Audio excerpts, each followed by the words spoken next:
जय श्री महाकाल। जय माता रानी की। आप सभी का कल्याण हो। आपसे निवेदन है, आप चैनल को सब्सक्राइब ज़रूर कीजिएगा। आज आपको एक अनुरागिनी यक्षिणी की साधना बता रहे हैं, जो हमारे पेड ग्रुप का एक मंत्र था, जिसको सार्वजनिक रूप से आपको बता रहे हैं। इस साधना को करने से आपको क्या क्या लाभ होते हैं वो तो साधना करने पर ही और साधक के इस्तेमाल के अनुसार ही प्रभाव पड़ता है उनका, कि वो किस तरीके से इस साधना को इस्तेमाल करता है और वो किस तरीके से इस साधना में अपने मन से ध्यान से कैसे करता है। कोई भी साधना होती है, शक्ति होती है, उनका इस्तेमाल, अपनी शक्तियों का इस्तेमाल अपने ज्ञान के अनुसार किया जाता है। किसी के कहने पर नहीं किया जाता है, किसी के बताए अनुसार नहीं किया जाता है। ये होता है अपने मन में कि उसको किस तरीके से अपने ध्यान के माध्यम से उनसे वार्तालाप करें या उनको सिद्धि पर अपन क्या करेंगे। तो वो जब किसी भी शक्ति होती है उसकी सिद्धि होने के बाद में ऐसा सब कुछ सोचा जाता है।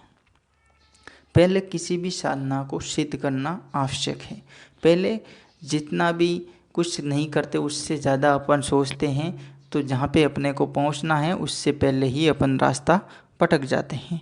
तो इस बात का ध्यान रखना है कि अपने को क्या करना है, उस साधना को कैसे सिद्ध करना है, उसके बारे में सोचना है। उस शक्ति से कैसे अपने को आभास करना है कि शक्ति है या नहीं है, कैसी साधना करनी है, कितना तप करना है, इस बात में अपने को सोचना है।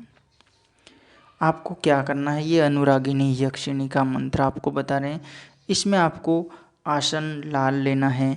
दीपक के लिए चमेली है, तेल है, कोई भी चमेली का तेल है, घी का तेल है या अल्कोहल है, उसका तेल आप ले सकते हैं। धूप के लिए अगरबत्ती है, गूगल है, ऐसा आप धूप का इस्तेमाल कर सकते हैं।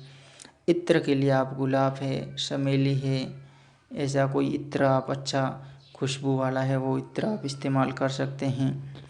स्थान की बात करें तो स्थान आप एकांत है, घर का कोई एकांत कमरा है, छत पर कोई कमरा है तो और अच्छी बात है, ऐसी जगहों पे आप कर सकते हैं, या किसी भी बाग बगीचे में कर सकते हैं, या पहाड़ी क्षेत्र का कोई ऐसा स्थान आसपास का कोई पता कीजिएगा, नदी का संगम कोई पता कीजिएगा। अगर कोई हरा भरा स्थान है तो ऐसा कोई पता कीजिएगा जहाँ आसपास में लोग ना आते हो, अपने को किसी प्रकार की कोई समस्या नहीं होनी चाहिए।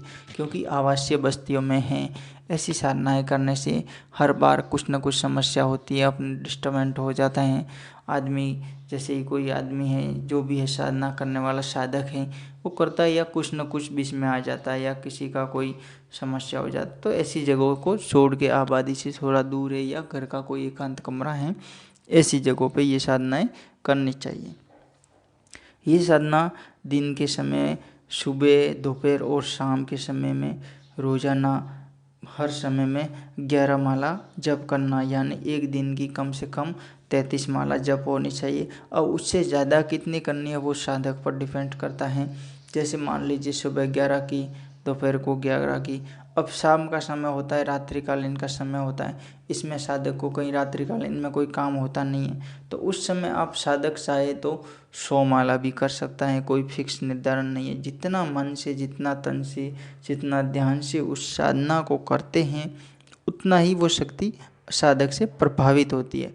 और जब शक्ति साधक से प्रभावित होती है तो उसका आकर्षण है वो साधक के प्रति बढ़ता है। जब उस शक्ति को प्रभावित नहीं करेंगे तो वो शक्ति बिना प्रभावित हुए साधक के प्रति कभी भी आकर्षित नहीं होती है। साधना चाहे कोई भी कीजिएगा, आप उस शक्ति को आपको प्रभावित करना ही पड़ेगा, तब जाके ही उस साधना में आपके अनुभव भी होंगे और उस साधना में आप सफल भी होंगे। बिना प्रभाव किए कुछ भी हासिल होने वाला नहीं है। जो भी समय गया वो चला जाएगा, इसमें कुछ भी हासिल होने वाला नहीं होता है। तो अपने को यही ज्ञान होना चाहिए कि उस शक्ति को कैसे प्रभावित करें। अब समय की बात करें तो रात्रिकालीन में जैसे साधना कोई करते हैं, अगर मान लीजिए दिन को भी आप नहीं कर सकते, जैसे सुबह दोपहर को नहीं कर सकते, कोई बात नहीं, आप रात्रिकालीन में साधना कीजिए। यही साधना रात्रिकालीन में कीजिएगा। रात्रिकालीन में शाम को जैसे ही निपट जाते हैं तो 9 बजे के बाद में इस साधना को कीजिएगा। रात्रिकालीन में शक्तियों का प्रभाव बहुत ही ज़्यादा प्रभावशाली रहता है। दिन को अगर कर सकते हैं तो ठीक है, नहीं तो रात्रिकालीन में कीजिएगा। रात्रिकालीन में करने से भी शक्ति सिद्ध होती है, और विशेषकर रात्रिकालीन का समय होता है वो बहुत ही शांत और बिल्कुल ही आरामदायक समय होता है। लेकिन उसके लिए ये होता है कि साधक को रात्रिकालीन में बैठने की, अगर दिन को कहीं भी काम जाता है या किसी भी जगह जाता है तो रात्रिकालीन में बैठने की प्रॉब्लम होती है, वो इतना बैठ नहीं सकता है। लेकिन जो भी साधना है उसका उचित मंत्र प्रयोग है वो आप शायद 3 बार में नहीं 1 बार में भी कर सकते हैं। जैसे मान लीजिए ये मंत्र जप कर रहे हैं तो 1000 बार जप करने में आपको कम से कम और ज़्यादा से ज़्यादा 15 से 20 मिनट का समय लगता है। अगर आप 33 माला कम से कम करते हैं, 40 माला करते हैं, तो आप 1.25 घंटे के आसपास समय मान लीजिए, 1.25 से 1.5 घंटा आराम से आप बैठ सकते हैं। रात्रिकालीन में करते हैं तो आप रात्रिकालीन में 9 बजे के बाद में भी अगर करते हैं तो एक साथ आप 1.5 घंटे 2 घंटे भी बैठ सकते हैं और ये साधना संपन्न कर सकते हैं। इसमें आपको हवन वगैरह की कोई आवश्यकता नहीं है करने की।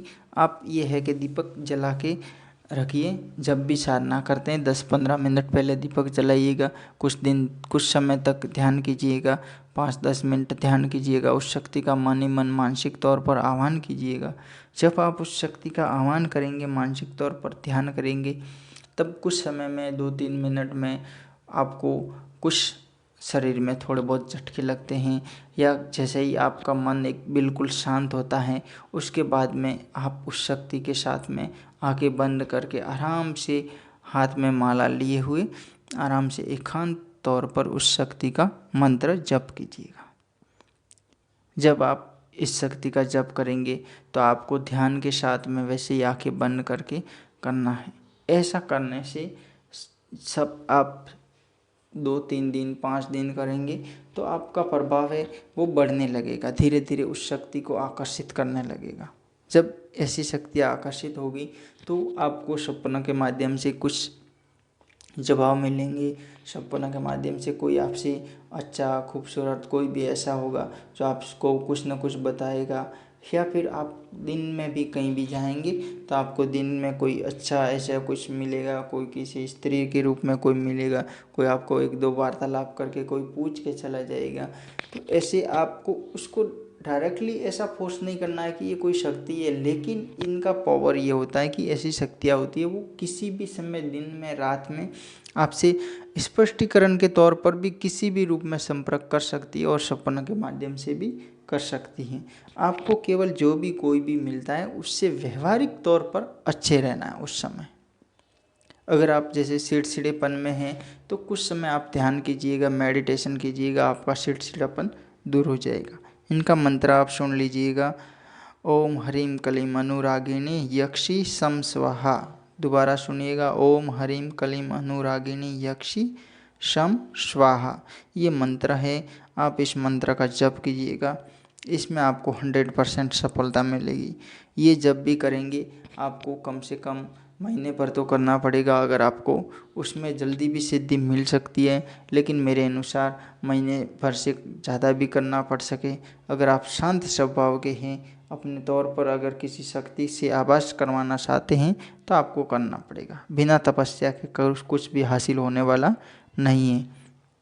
अगर ऐसा नहीं करते, 1-2 दिन कुछ करते हैं फिर अपना बोरिया बिस्तर समेट लेते हैं, तो फिर आप ऐसी शक्तियों में साधनाओं में ना पड़े, अपने डेली के रूटीन के काम है उसमें लगे रहें।